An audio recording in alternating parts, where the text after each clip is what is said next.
Okay, on our self-awareness series, we're just coming as usual. So we are talking about two versions of you as an individual. What could be the definition of personality? What are the two personalities in you? What are two versions? So you are the person, but there are two personalities in you. So let us define personality. Personality refers to thoughts, feelings,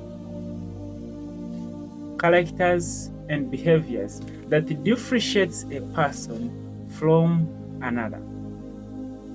There are very many different personalities. Maybe we can attribute to very many people.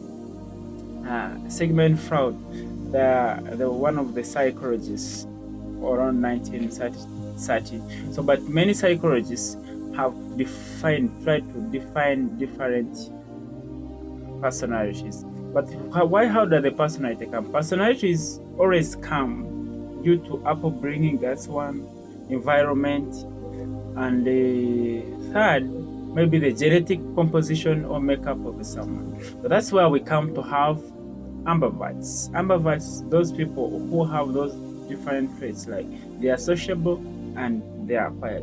We have extroverts, those people who are extremely sociable, and when they reach like the group, they can jazz, they have capacity, they always have very many great solutions, they are always vibing and everything. So we have introverts. Introverts, those are the people who are too quiet.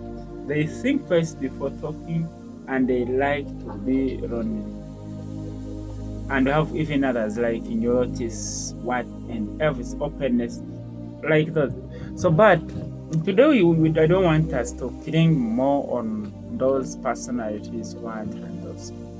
But I just want us to talk about how does your personality sometimes affect your self-awareness. So the personality in you, we have two versions. In you, we have two versions. For me, I always define it as three persons: the past, the present, and the future.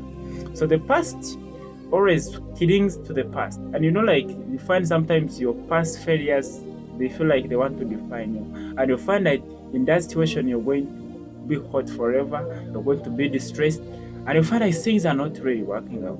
The present wants you to compose your mind and plan for the future and let everything settle. You need not to put a lot of pressure, but to do things and in a definite way, balancing your mental health and maybe your future aspiration.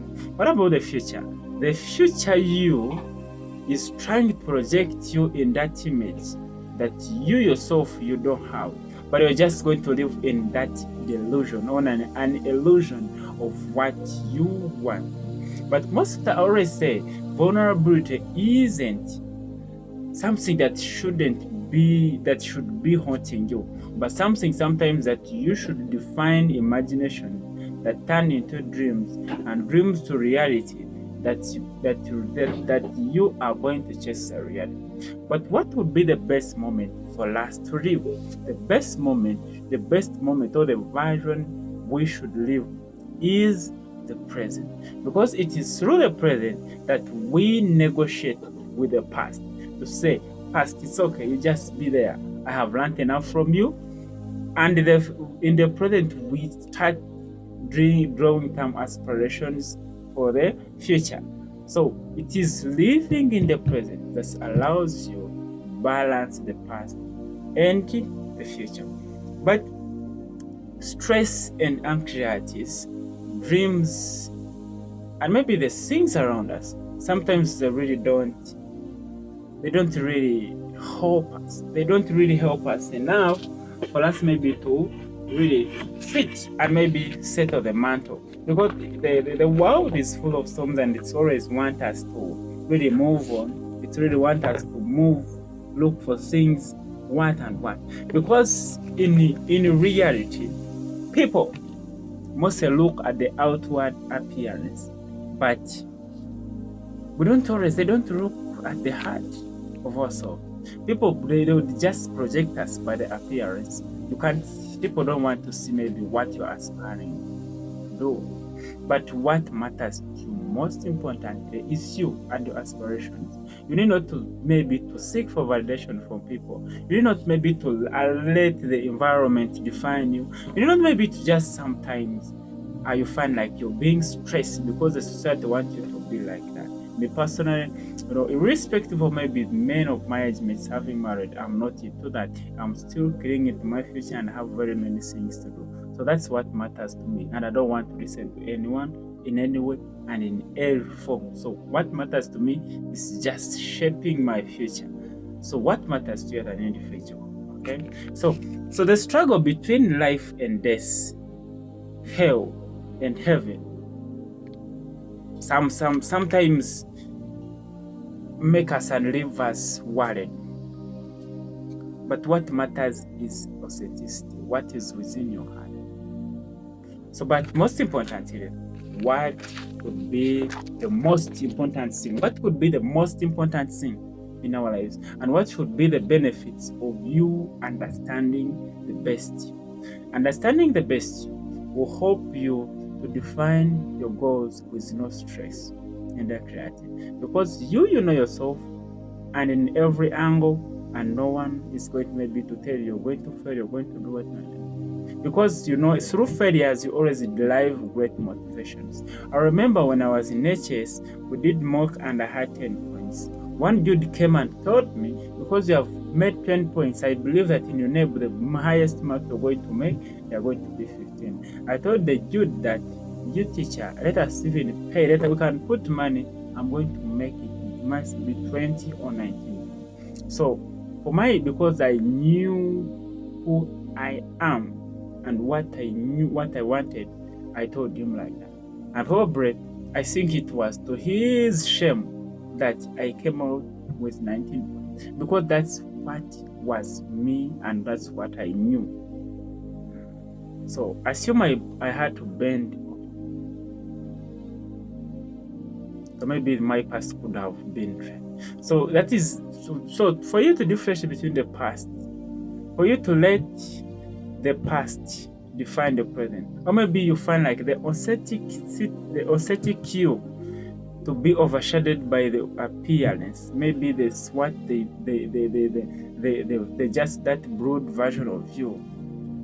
You must have an interplay of mindset. You allowing the growth mindset to overshadow the fixed mindset, because it's through you growing your mindset that you are going to suppress those negativity around you.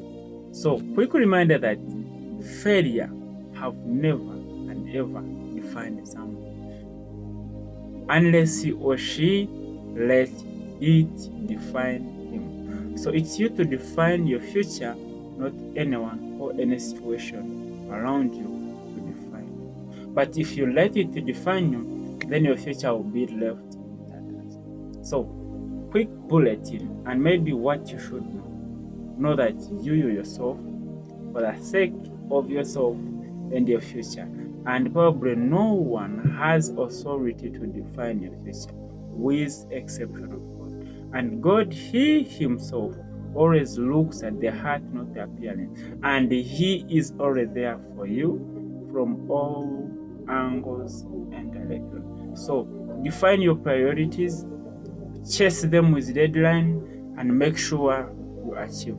Let us make and change the world instead of letting people define us. You are unstoppable, and those who let the world define them, they have never and ever made any impact of achievement. But those who define the world have always made great achievements to change the world, and that is the only difference. Thank you for today. I just wish you all the best. In the next episode, we talk about the power of honest self-reflection. Come on. There we shall talk about the mirror formula. What does the mirror talk about? What the mirror formula? So if you're curious about the next topic, just stay in.